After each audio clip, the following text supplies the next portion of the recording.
இன்னொரு எக்ஸாம்பிள் பார்க்கலாமா? Rose is a dash ஃப்ளார்னு கொடுத்துருக்குது.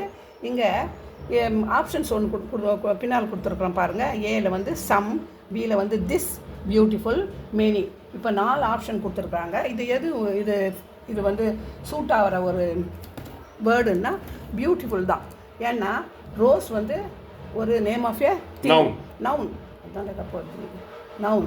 இங்கே வந்து பியூட்டிஃபுல் அழகான பூ என்று சொல்லுகிறோம்.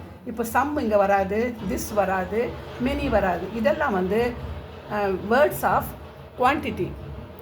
அட்ஜெக்டிவ்லேயே வந்து நிறைய டைப்ஸ் இருக்குது. அதை இப்போ நம்ம பார்க்குறது வந்து குவாலிட்டியை பற்றி தான் பார்த்துட்டுருக்குறோம். எப்படிப்பட்ட பூ அது? அழகான பூ.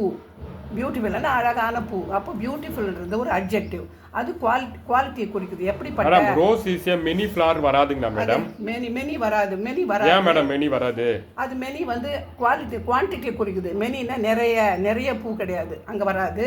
திஸ் இது என்பது வந்து குவாலிட்டி அட்ஜெக்டிவ் வந்து டெமான்ஸ்ட்ரேட்டிவ் அட்ஜெக்டிவை குறிக்குது. திஸ்ஸு தட்டு அதெல்லாம் வந்து டெமான்ஸ்ட்ரேட்டிவ்.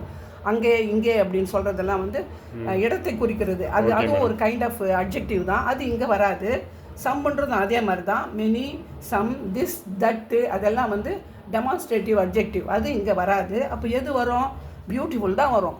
ரோஸ் வந்து அழகான பூ என்பது தான் இங்கே சரியான ஒரு விடை. இப்போ உங்களுக்கு தெரிஞ்சிருக்கேன்னு நினைக்கிறேன். ஃப்ளவர் வந்து நவுனா மேடம்? ஆமாம், ஃப்ளவர் வந்து நவுன் தான். நவுனுக்கு வந்து நம்ம பொருள் கொடுக்கணும்னா அட்ஜெக்டிவ் இருக்கணும். ஆமாம், நேம் ஆஃப் ஏ நவுன் இது ஃப்ளவர். அப்போ நவுன் எது? ஃப்ளவருக்கு சொல்லலாம். பூக்கள், அதாவது பொருள் அல்லது மனிதர்கள் எல்லாத்துக்கும் நவுன் தான் சொல்கிறோம். இங்கே பூ வருது, அதனால் ஃப்ளவர்ன்றது தான் it is a noun. Okay. அப்போ நவுனை வந்து குவாலிஃபை பண்ணுறதுலாம் அட்ஜெக்டிவா மேடம்? ஆமாம், இட் குவாலிஃபைஸ் ஃப்ளவர். ரோஸை வந்து குவாலிஃபை பண்ணுது. பியூட்டிஃபுல் ஃப்ளவர் என்று குவாலிஃபை பண்ணுது. அதனால் பியூட்டிஃபுல் என்பது அட்ஜெக்டிவ் வேர்டு.